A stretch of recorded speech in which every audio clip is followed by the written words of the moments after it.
Bonjour à tous, que le nom du Seigneur soit béni. Je bénis le Seigneur ce matin pour la grâce qu'il me fait de pouvoir partager l'évangile une fois de plus. Frères et sœurs, je vous assure, c'est vraiment un miracle lorsque le Seigneur nous permet de pouvoir ouvrir la parole, non seulement de la lire, la comprendre, mais également de pouvoir la partager. Parce qu'en effet, jusqu'à aujourd'hui, il y a beaucoup de personnes dans le monde, même dans nos familles, de près comme de loin, qui ont connu la mort, d'autres qui sont sur le lit de l'hôpital, d'autres qui n'ont pas la possibilité de parler, d'ouvrir la bouche, d'autres qui ont du mal à manger, d'autres qui ont à cœur des choses, mais qui ne peuvent le faire à cause de leur état physique, moral ou psychologique. Et nous, ce matin, nous avons la vie, le souffle, le mouvement et l'être. Nous devons en effet rendre des actions de grâce au Seigneur. C'est pourquoi, avant toute chose, je voudrais bénir vraiment le Seigneur. Je le rends toute la gloire parce qu'il est bon, parce qu'il est fidèle, parce qu'il est puissant, parce qu'il a permis, alléluia, que jusqu'aujourd'hui nous soyons tous en vie et que nous soyons capables maintenant de pouvoir nous approcher de lui par sa grâce. Donc j'aimerais, bien que ça fasse quand même un petit moment qu'on partage l'évangile, j'aimerais ce matin nous parler d'un sujet assez important à mon sens, un sujet qui me vient à cœur depuis quelques jours de plus en plus et que j'aimerais partager avec vous, notamment pour ceux qui sont non seulement nés d'en haut, c'est-à-dire chrétiens, qui aiment le Seigneur, qui gardent les commandements du Seigneur, qui aiment l'évangile, alléluia, mais également pour tous ceux et celles qui ne sont pas encore chrétiens. Je crois que le Seigneur saura comment nous parler. Dans tous les cas, la parole du Seigneur vient toujours pour nous faire du bien. Alléluia. Nous sommes dans le livre de Luc au chapitre 5 à partir du verset 1er. La Bible dit « Or il arriva, comme la foule se pressait contre lui pour entendre la parole d'Élohim, qu'il se tenait sur le bord du lac de Génésaret, il vit deux bateaux qui étaient au bord du lac et dont les pêcheurs étaient descendus et lavaient leurs filets. Or, étant monté dans l'un de ces bateaux qui était à Shimon, c'est-à-dire Simon, il le pria de s'éloigner un peu de terre. Et s'étant assis du bateau, il enseignait les foules. Et quand il eut cessé de parler, il dit à Shimon, avance en profondeur et lâchez vos filets. Amen. Donc j'aimerais lire ce passage en fait simplement pour parler de la profondeur avec le Seigneur. Vous savez, dans notre marche chrétienne, nous allons, autant pour moi, de gloire en gloire, de progrès en progrès, de victoire en victoire. En tant qu'enfant du Seigneur, le Seigneur ne nous appelle pas à stagner. Le Seigneur ne nous appelle pas à rester fixe, à rester statique. La vie chrétienne et la vie en général est une marche. Nous posons pas après pas. Nous avançons, nous posons un pas, puis nous avançons, nous posons un deuxième pas.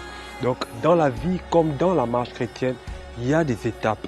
Et en tant que chrétiens, d'accord, nous qui sommes enfants du Seigneur, nous qui avons reçu l'évangile, nous qui croyons être sauvés ou encore qui disons être sauvés, la Bible nous demande d'aller dans les profondeurs. Ici, ce texte que je viens de lire peut nous enseigner de façon profonde par rapport à cette réalité spirituelle. On nous enseigne que Yeshua a été monté dans un des bateaux où justement avait des disciples. Et quand il est monté dans ce bateau, il a dit à Simon, parce que ce bateau appartenait à Simon, Simon-Pierre, il a prié Simon de s'éloigner un tout petit peu de la terre. Et là, il a commencé à enseigner les foules.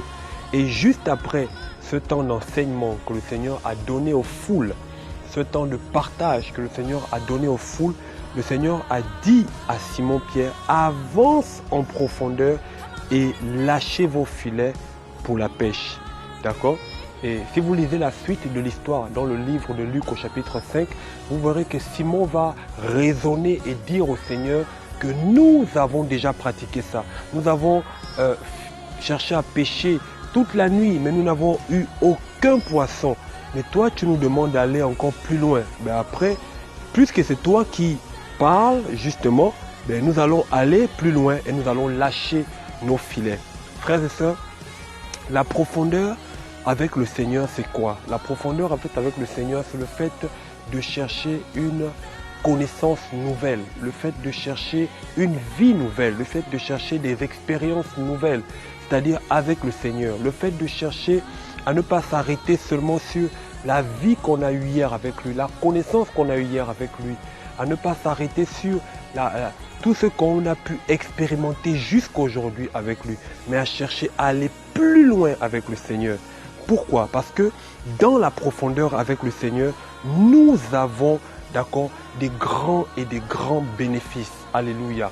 Il y a des choses qu'on ne peut pas expérimenter, même sur le plan de vue physique, sur le plan de vue matériel, n'est-ce pas? Que si il y a des choses qu'on n'expérimentera jamais, j'allais dire que si nous ne payons pas le prix, si nous n'allons pas en profondeur, bien évidemment, sous l'ordre du Seigneur. Parce qu'effectivement, Simon, qui était un pécheur expérimenté, selon ce passage, d'accord, avec connaissance de la mer, avec connaissance des intempéries, avec l'expérience de la pêche, Simon n'a pas pu pêcher un seul poisson. D'accord? Mais là, le Seigneur va lui demander d'aller en profondeur. Et c'était la parole du Seigneur qui venait de donner un ordre à Simon. Et comme Simon a obéi, si vous lisez la suite, vous verrez que Simon va faire une pêche miraculeuse. Le Seigneur nous enseigne par ce passage en fait que la profondeur, d'accord, nous apporte toujours un bénéfice miraculeux. La profondeur apporte le bénéfice spirituel dans la vie de tout enfant du Seigneur. Et c'est quoi la profondeur? Seigneur, hier je t'ai servi de telle manière, aujourd'hui j'aimerais te servir encore un peu plus. Seigneur, hier je pensais te connaître, aujourd'hui je veux te connaître encore un peu plus. Seigneur, hier, d'accord, je parlais de toi d'une certaine manière, aujourd'hui je parle de toi d'une autre manière. Seigneur, hier, d'accord, mes yeux étaient fixés sur un aspect de ta personne, mais aujourd'hui je réalise que tu es différent, tu es beaucoup plus profond que ce que j'ai toujours imaginé. Beaucoup de personnes, par exemple, s'approchent du Seigneur en négligeant un aspect, par exemple, du Seigneur, par exemple, la sainteté. D'accord? Ils voient le Seigneur comme étant un Dieu bon, un Dieu d'amour, mais très peu le voient comme étant un Dieu juste et un Dieu de jugement et de justice. D'accord? Mais quand on s'approche du Seigneur, de plus en plus, on réalise que non seulement le Seigneur est un Dieu bon, un Dieu d'amour, mais il est aussi un Dieu de justice et de sainteté. Alléluia. Donc la profondeur crée des bénéfices, crée une connaissance nouvelle avec le Seigneur. Et la profondeur aussi nous apporte, alléluia, nous apporte, alléluia, nous permet de vivre et d'expérimenter des choses aussi dans la vie de tous les jours. Alléluia. Il y a des personnes qui ne vivront jamais une véritable percée, même sociale, que si ils ne vont pas en profondeur avec le Seigneur. Il y a la vie de beaucoup de personnes qui est liée à l'obéissance qu'ils doivent à la parole du Seigneur. Il y a des gens qui tournent en rond, il y a des gens qui sont fatigués, il y a des gens qui cherchent à gauche, à droite, beaucoup de remèdes, beaucoup d'opportunités pour leur vie, pour leurs projets, etc. Mais ils tournent en rond, ils se frappent toujours la tête contre le mur. C'est simplement parce que ces personnes ne sont pas là où le Seigneur veut qu'elles soient. Ces personnes ne répondent pas à l'appel du Seigneur ou encore ces personnes ne cherchent pas la profondeur avec le Seigneur. Voilà pourquoi à un moment donné, ta vie peut être morose. Voilà pourquoi tu peux avancer, marcher, mais tu penses que tu te rends compte que tu vis les mêmes choses. D'accord? C'est métro, boulot, dodo. C'est la routine et il n'y a pas de nouvelle expérience dans ta vie. Et j'aimerais te dire ce matin, j'aimerais te dire, toi qui m'entends ce matin, que le Seigneur veut t'amener à vivre des expériences nouvelles avec lui. Mais il te suffit de te tourner vers lui. Il te suffit de rechercher la profondeur.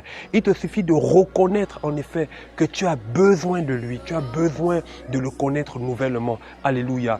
Et lorsque Pierre a répondu à l'appel du Seigneur, Pierre a pêché tellement de poissons qu'il n'avait jamais pêché comme ça de toute sa vie d'expérience qu'il avait dans la pêche. Alléluia. Donc, frères et sœurs, réalisons vraiment que le Seigneur nous appelle à aller en profondeur. Moi-même qui parle le premier, je réalise que j'ai besoin de la profondeur. Je dis chaque jour, Seigneur, donne-moi de te connaître.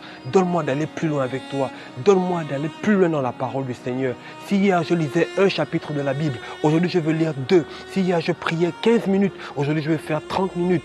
Si hier je partais une fois dans l'année dans un endroit qu'on appelle église, Aujourd'hui, je veux partir 2 fois. Si hier, je ne communiais avec aucun frère, aujourd'hui, je veux communier avec des frères pour commencer la prière. La profondeur appelle la profondeur. Commence et tu verras, ça viendra tout seul. Si tu as la volonté, le Seigneur te donnera le pouvoir. Que le Seigneur vous bénisse, que le Seigneur vous fortifie, que le Seigneur bénisse vos projets, que le Seigneur vous attire dans la profondeur avec lui. Au nom puissant et précieux de Yehoshua Mashiach. Alléluia. Amen.